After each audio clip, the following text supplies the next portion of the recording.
Welcome back. You're watching The Big Idea. Today we explore the two-pot retirement system that has been signed into law, not quite yet, overhauling South Africa's retirement regime. According to Presidency, the new legislation was created to help those who are in financial distress access a portion of their retirement contributions. Departmental Head of Fund Governance and Trustee Conduct at the FSCA, Zareena Camroodien, joins us now to unpack the two-pot system and the nation's readiness for it. Zareena, just recapping there, that bill not signed yet. Signed? Where are you with that? Yes, so firstly, good afternoon to you and to your viewers. So we are still waiting for the President to assent to the Pension Funds Amendment Bill of 2024, which is also a critical piece of the legislation to give effect to the two-pot system. So as you know, the Revenue Laws Amendment Act was signed into law on the 4th of June this year. So we're just waiting for the assent by the President because it's gone through both houses. You know, it's gone through the National Assembly, it's gone through the NCOP. So we're just waiting for that golden signature for all systems to go. With that said, I think it's important for us to reflect on why we find ourselves here today, why the two-pot retirement system is being implemented in South Africa. Why is it an important part of the financial services sector and government as a whole responding to the needs of South Africans? Well, you know, the two-pot system importantly addresses two very important challenges that have been with us for an incredibly long time. So the one is pre-retirement leakage, or to put it differently, a lack of preservation. So in other words, when members would resign or were dismissed or were retrenched, they would encash their benefits, take their benefits in cash. They wouldn't preserve it until retirement. So by the time members reached retirement, they weren't able to retire in comfort or, you know, with a real sense of dignity. So, of course, we need to change that narrative.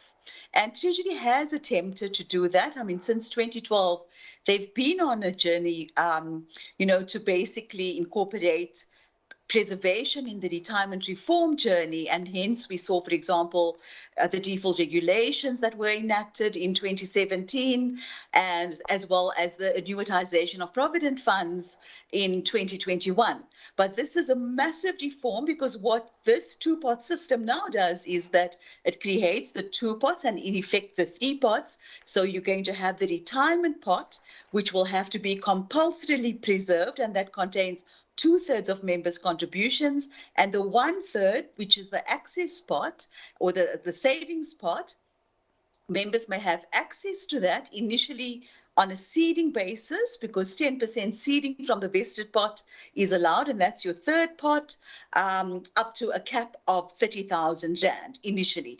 And then going forward, members may access a third, even though one has to add the caveat that it should only be done in cases of emergency, because if you do dip into your savings pot, it will have a negative impact on your ultimate retirement benefit.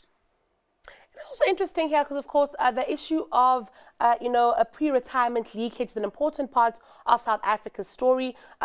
Generally, we have a very difficult, I'll say, relationship with savings, and then even more, for instance, with retirement. Do we know at this point, Zareena, how much of the South African population can realistically retire comfortably?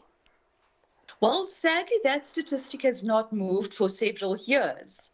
And we're sitting at 6%. And of course, what this two-pot system aims to do is to address that challenge and to change that narrative, because we certainly can't be sitting in 20 years from now with that same statistic. So at least with this compulsory preservation, which means that even if you now resign or you're dismissed or you're retrenched, you cannot access that, at least your retirement components. You may access the savings, whatever may be left in the savings component, as well as your vested part, but the retirement pot may not be touched. So going forward, it ought to have very good, results for South African consumers. Now, of course, this all kicks off on the 1st of September. I'm very keen to really understand what might happen then. But before then, of course, the administrators, they have to be ready for this. We've spoken to various administrators. It's been a lot of work, back and forth, collaborative efforts between regulators and industry. I'm keen to find out about how ready administrators and the financial services sector is for that 1st of September, according to the assessment of the FSCA. Well, we have had several engagements with the administrators, and just to give you the background, on as of Monday, we had 500 rule amendments submitted to the FSCA, two-pot rule amendments to give effect to the two-pot system, because that is a requirement in terms of the legislation that we have to basically register and approve the rule amendments before effect can be given to the two-pot system. So as you can hear, we have there are still quite a number of funds that are outstanding. So we have approximately 867 active funds. So we are still waiting for the balance of those funds to submit their rule amendments. We have given an extension for submission until the end of the month. So we're hoping that funds will really, get their act together, administrators as well, and submit their rule amendments timeously. The indications, though, from our engagements are that they will be submitting. Overwhelmingly, that has been the response, that there will be readiness for the two-pot system. It's very encouraging to hear of, that progress that's being made behind the scenes. They also want to speak about the tax implications of implementing two-pot. Of course, you speak for the FSCA, you don't speak for SARS, but I'm very keen just to understand here. I think it's an important part for the South African consumer and viewer to understand that accessing that savings pot will have tax implications. Zareena, please talk to us about those. Yes, so very definitely, you're 100% right. Noluthando, when you access any amount from your saving and withdrawal component, it's called, but the savings, let's just call it the common parlance is savings pot. If you access any amount, whether it's your seeding or going forward, any of the amounts in your savings pot, you will be taxed at the marginal tax rate. So, as that's quite a high tax rate. But of course, one has to pay taxes. Generally, we operate on an EET system. So, the contributions are exempted from taxations up to a certain level, 27.5%, and capped at 350,000 Rand. And then the growth on those contributions are also tax exempt. But when you withdraw, and a savings withdrawal is just that, you're actually withdrawing, and that's when you'll be subject to the marginal tax rate. The other news on the tax front is that SARS has indicated that if there's any amounts outstanding to them, that will also be deducted from your savings withdrawal. So members must be cognizant that that those are the tax implications. And as well as, of course, admin costs will also be deducted from the amount that you withdraw. So again, to stress, Noluthando, it should only be done in cases of extreme hardship or in cases of extreme emergencies, because all of these amounts would actually be deducted. It's not a neat amount that you will receive when you withdraw from your savings withdrawal pot.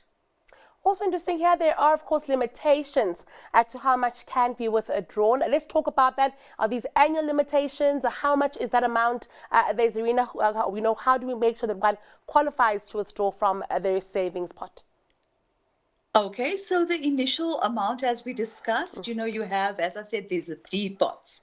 So you have the savings pot, and you have the retirement pot, and you have the vested pot, which I've touched on. So in order to qualify for this, because there's going to be a seeding capital, as I discussed, so the seeding capital actually comes from your vested pot. Your vested pot is basically all your fund value, so basically your fund credit up until 31 August this year. So what will happen is that 10%, but capped at 30,000 Rand, will be transferred to the savings pot, and members may then access that portion from 1 September 2024, obviously subject to the application process, the fund's readiness, the administrator's readiness. It's a once also, what cognizance must be taken of the fact that it is a once a year access. So it's not like an ATM that you go to all the time. You get to access it once a year, and there is also a minimum. So even with the seeding capital at the moment, you'll only be able to access it if you have at least 20,000 as a fund credit in your vested pot. So in other words, the pot that you have now, the retirement fund value that you have as at 31 August must be 20,000 in order for you to at least qualify.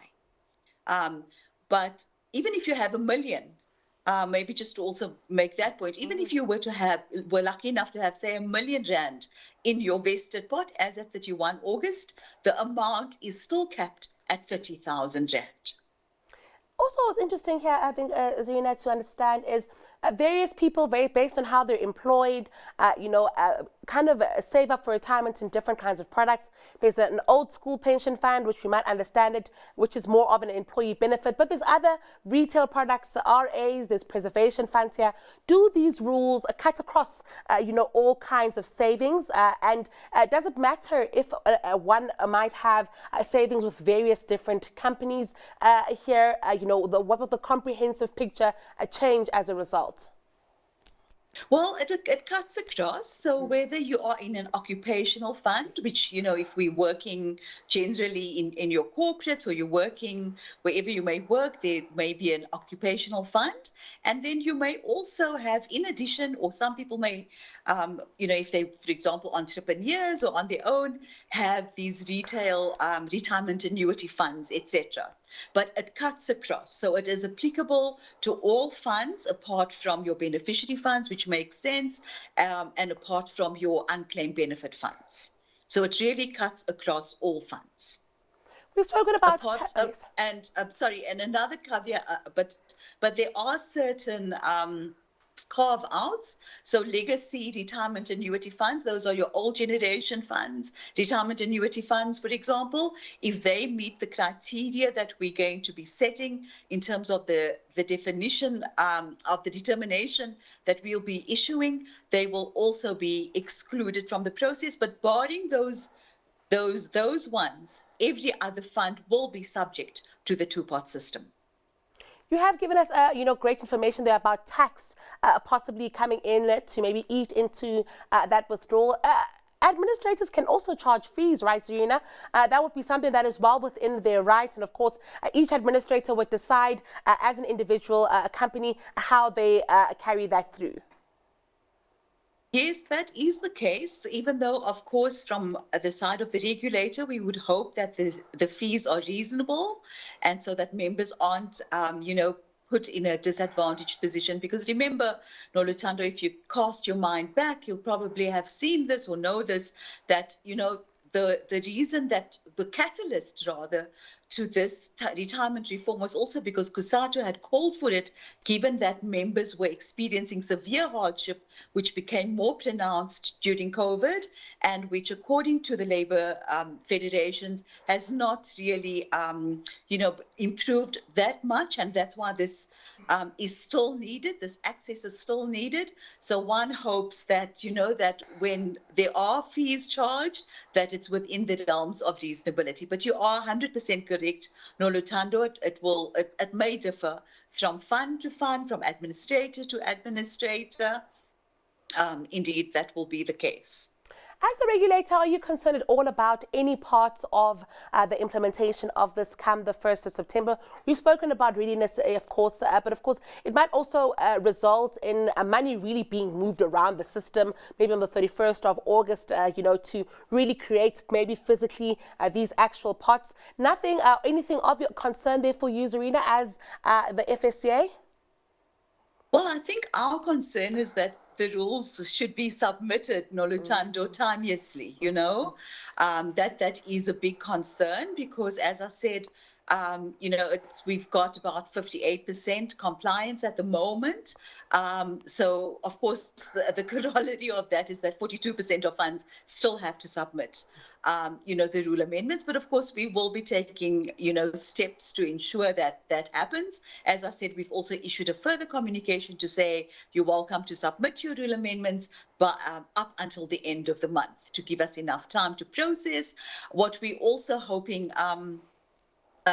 Noluthando, I mean, the concern, I suppose, that we have going forward is that, people shouldn't just use this, as I said, as an ATM or to see that as money freely available. I think that a retirement fund should still, and I think that is our view as the FSCA, it's a long-term investment vehicle. The way to get the most out of it is to leave as much in your, not only your retirement pot, but even your savings pot, and only to utilize it in cases of emergency, so that by the time you reach retirement age, you're not going to have a negative impact on your income replacement ratio. So those are some of the issues that concerns us. And as you touched on, Noluthando, one also has that concern about what fees will be charged by administrators, and one can only hope that they will be fair and reasonable in the circumstances. Well, Zareena, it's been a pleasure hearing from you. Thank you so much for taking us through this, I think, important messaging to get across to the consumer. Thank you for your time. It's a pleasure. That was Zareena Camroodien. She's a head of the governance, Governance and Trustee Conduct at the Financial Sector Conduct Authority.